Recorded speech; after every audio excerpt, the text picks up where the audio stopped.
O Jornal da Cidade. Olha, a partir de agora eu tenho a alegria de receber aqui o defensor público do Estado, Dr. Francisco Sidney de Castro. Bom dia, doutor Sidney, seja muito bem-vindo ao Jornal da Cidade, a 94 FM. Bom dia, Ana Ruth, bom dia a todos os ouvintes, é um prazer, agradeço o convite e a oportunidade de falar de tema tão importante. A gente que agradece a gentileza do senhor ter vindo até aqui para a gente falar sobre o acesso à justiça com a população em situação de rua. O que teve, inclusive, uma resolução do Conselho Nacional de Justiça. Antes da gente começar exatamente falando sobre a audiência pública e tal, eu queria ambientar os nossos ouvintes sobre o que é que traz a resolução do Conselho Nacional de Justiça e qual é o ponto do debate nesse momento, doutor Sidney. Ana Ruth, a pergunta é importante justamente para que a gente possa contextualizar. As pessoas em situação de rua, em geral, elas são invisibilizadas. E elas são invisibilizadas por nós e também eram, ou pelo menos costumam ser, pelo direito. São pessoas que vivem em situação de quebra de vínculos familiares, são um grupo extremamente heterogêneo, complexo, e nós precisávamos de uma regulamentação, e esse é um primeiro passo da resolução, sobre como tratar essas pessoas em situação de rua, porque a gente não pode exigir comprovante de domicílio dessas pessoas, por exemplo. Então a resolução, ela chega no momento e ela está num lugar de indicar quais são os movimentos que a justiça tem que fazer para esse grupo heterogêneo, como a justiça tem que chegar e como a justiça tem que permitir que essas pessoas cheguem até a justiça. É basicamente o direito a ter direitos. Então a resolução, ela traz alguns encaminhamentos sobre documentação civil, sobre as repercussões criminais também das pessoas em situação de rua. É interessante, Ana Ruth, que há um dispositivo que trata, inclusive, sobre o acesso aos fóruns. Em geral, a gente tem uma liturgia própria dos prédios do Poder Judiciário e é vedada impedir o acesso de pessoas em situação de rua pela vestimenta ou pelas condições de higiene. E há uma previsão, inclusive, de separar-se um local para que essas pessoas possam colocar os seus pertences, que, em geral, elas trazem consigo, inclusive os animais, que também é comum que tenham animais de estimação que andam junto com as pessoas em situação de rua, então a resolução se preocupa até com isso. Óbvio, é uma resolução muito ampla, muito complexa, porque é um grupo muito amplo e muito complexo, com diversas circunstâncias, e que se chama de interseccionalidades. O que é isso? São múltiplos fatores de vulnerabilidade. Então nós temos migrantes, que por si só já é uma situação de vulnerabilidade, migrantes em situação de rua. Nós temos mulheres em situação de rua, nós temos as pessoas LGBTQIA+, em situação de rua. Então, crianças em situação de rua. São grupos vulneráveis que têm mais de um elemento de vulnerabilidade. Então, por isso que a resolução é tão ampla e traz tantas previsões e disposições. Doutor Sidney, então, na prática, os órgãos públicos, de uma forma geral, vão ter que se readequar a essa resolução do CNJ. Porque, por exemplo, hoje qualquer secretaria, qualquer órgão municipal, estadual, federal, que a gente vai, identidade, por favor, CPF. E essas pessoas em situação de rua, normalmente, elas não têm o documento, né? Exatamente. Essa é a palavra, de adaptação. E eu digo isso, inclusive, em relação à defensoria. Né? Quando a gente vai na defensoria, que a gente entrega um rol de documentos para ajuizar alguma ação, por exemplo, a gente tem que entender que aquelas pessoas em situação de rua, elas não vão ter todos aqueles documentos. A gente tem que adaptar. Essa é a palavra. As pessoas em situação de rua não vão se adaptar ao sistema de justiça. O sistema de justiça é que tem que se adaptar a essas peculiaridades de cada um. Inclusive porque, por exemplo, tivemos notícias, nós temos aqui um equipamento municipal, que é o albergue municipal, que abriga essas pessoas, ou o Centro Pop também, que é outro equipamento municipal. Nessa audiência pública, que daqui a pouco a gente vai conversar, a gente teve a advogada do Centro Pop, nos colocou um problema muito sério, que é o problema que eu chamei das pessoas em situação de rua que são itinerantes, ou seja, elas chegam, pedem a informação, o tempo que a equipe tem para pegar essa informação, essa pessoa já saiu, já vai procurar outro equipamento. Então a gente precisa também dar celeridade, pensar em estratégias para dar celeridade e transmitir essa informação de maneira imediata para conseguir aplacar essa vulnerabilidade. Doutor Sidney, o fato dessas pessoas não apresentarem ou não terem documento, isso traz algum tipo de vulnerabilidade para os órgãos, para as instituições que as abriguem. E aí eu digo abriga no contexto de que ela vai buscar, o senhor deu um exemplo da defensoria, ela vai lá na defensoria que quer protocolar algum tipo de ação, ou vai em um órgão estadual ou em um órgão federal. Isso o senhor acredita que há algum tipo de vulnerabilidade, se a gente pensar do ponto de vista de segurança, e como pode ser resolvido? Sem dúvida nenhuma. Não é incomum, Ana Ruth, a gente se deparar com pessoas que sequer existem formalmente, pessoas que sequer são registradas. Então, assim, a gente pode conseguir acesso a assentos de nascimento, registro de nascimento, para daí tirar documentos de identificação, mas há pessoas que sequer são registradas. Então, realmente é um problema muito grave. Então, é um dos focos da ação a documentação civil. aumenta a vulnerabilidade, sim, porque você não tem acesso aos direitos mais básicos. E aí, puxando um pouquinho para a minha área, né, sou defensor criminal, no direito penal e no direito criminal, isso também é muito prejudicial. Por quê? Porque, em geral, quando você vai na audiência de custódia, quando há algum tipo de prisão em flagrante, o que é que se exige? Documentação, você precisa saber quem é aquela pessoa, você precisa saber se ela tem domicílio certo. Então, isso acaba levando à criminalização e ao encarceramento dessas pessoas. Esse é um ponto focal de que a gente precisa documentar, a gente precisa dar cidadania e garantir os direitos mais básicos para essas pessoas, para esse grupo.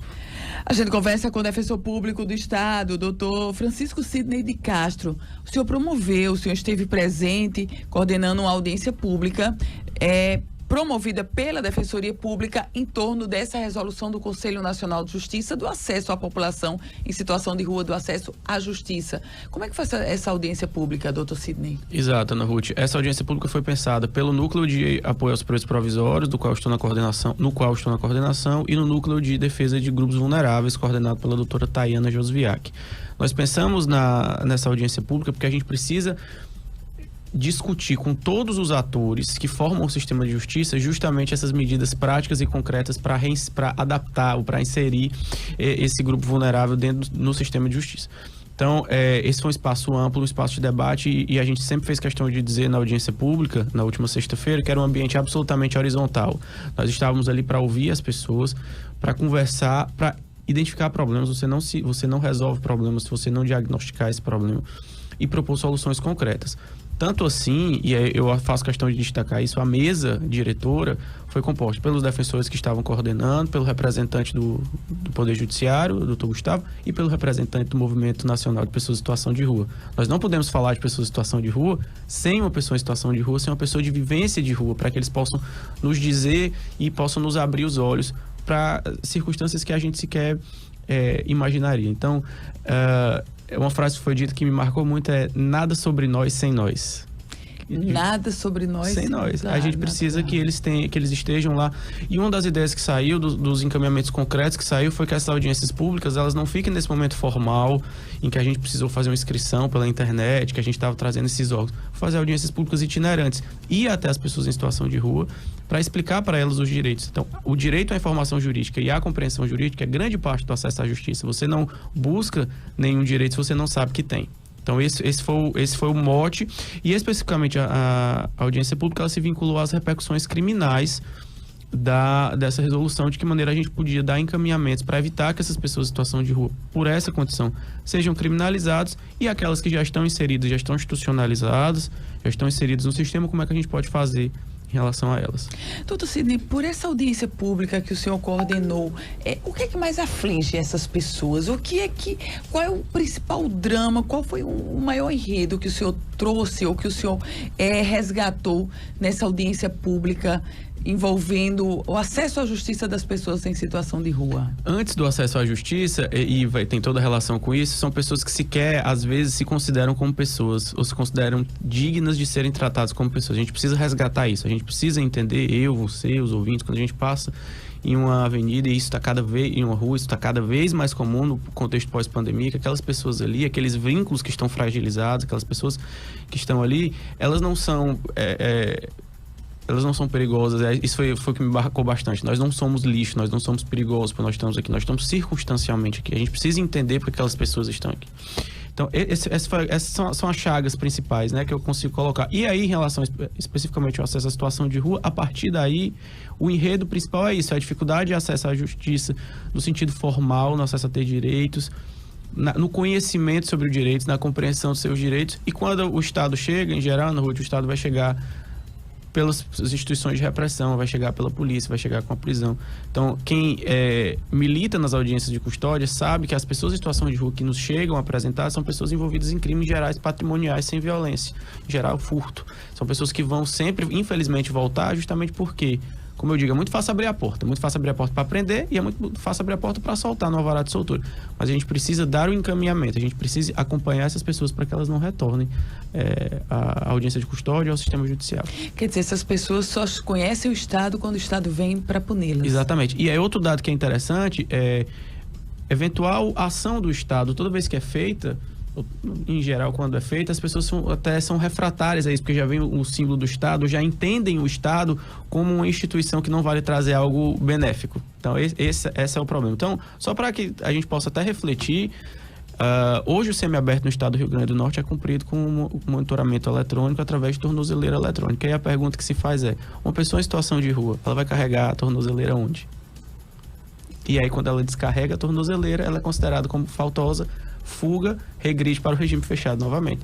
Então, são problemas que às vezes, os processos vão chegando e a gente acaba não raciocinando sobre isso. Então, é justamente isso que a gente quer fazer. E pessoas que sequer sabem que estão em situação de rua, porque estão lá presas, mas o tempo ficaram presas, se desvincularam dos seus vínculos familiares, enfraqueceram os vínculos familiares, quando sair não tem para onde ir. A gente precisa cuidar disso justamente para evitar que essas pessoas retornem ao sistema e permaneçam institucionalizadas. Doutor Sidney, um fato concreto e uma cena que a gente vê diariamente é a cena da população venezuelana nas ruas, não só de Natal, mas nas ruas do interior do estado. Cidade de Caicó também tem muito venezuelano, enfim. Eles estão no estado Potiguar. São pessoas que vieram de um outro país e que estão em situação de rua. E a pergunta é, esse drama é mais acentuado do que o drama do brasileiro em situação de rua, doutor Sidney? É o que eu vou retomar o que eu falei sobre interseccionalidade. É justamente isso. Eu tenho migrantes, pessoas que em geral não entendem a nossa língua, não estão acostumados com a nossa cultura, que estão em situação de rua. Então eu tenho uma dupla situação de vulnerabilidade. E às vezes mulher ou criança, uma tripla situação de vulnerabilidade. É muito complicado.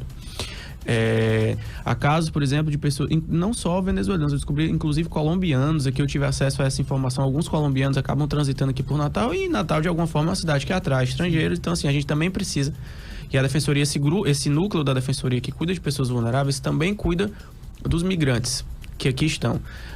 Então, de fato, é um caso de preocupação. Uma das ideias, inclusive, da audiência pública, na RUT, foi de que se preparasse um evento, um instrumento de educação e direitos para essas pessoas entenderem quais são os seus direitos. Ou com cartilha na língua nativa, para que essas pessoas pudessem entender. Elas têm os mesmos direitos de nós brasileiros? Sim. É uma discussão jurídica, inclusive, mas se você for pegar o caput do artigo 5º da Constituição, me parece muito claro que as pessoas que estão aqui, elas podem, por exemplo, acessar o Sistema Único de Saúde, elas têm direito a isso, inclusive se são migrantes indocumentados, como se refere, ou cuja entrada não tenha sido formalizada, elas têm sim esses direitos. Doutor Sidney, e nessa audiência pública que o senhor coordenou, junto com outra defensora, qual é nós, Rio Grande do Norte, nós, Estado, nós temos o real retrato da população em situação de rua, ou seja, nós temos dados, nós temos mapeamento, onde essas pessoas estão, as cidades em que elas se encontram? Ainda não. Um dos encaminhamentos em relação ao sistema prisional, por exemplo, foi fazer isso, para descobrir quem são as pessoas que estão ali dentro, que estão em situação de rua, para antecipar a intervenção, para que essas pessoas possam ser recebidas pelo serviço social, pelo setor social e dado o encaminhamento. E as pessoas que não estão no sistema, ainda não há um censo, um número determinado, onde estão essas pessoas, até porque elas acabam se deslocando, mas enfim, eu tenho notícia, eu não vou saber ele precisar ser do município de Natal, do estado do Rio Grande do Norte, agora eu vou lhe falhar com essa informação, mas está em processo um censo, do estado. Do estado, né? Então pronto, você me ajudou aí na informação. Você me recordei do então, estado. Pronto. E justamente para que tenha essas informações.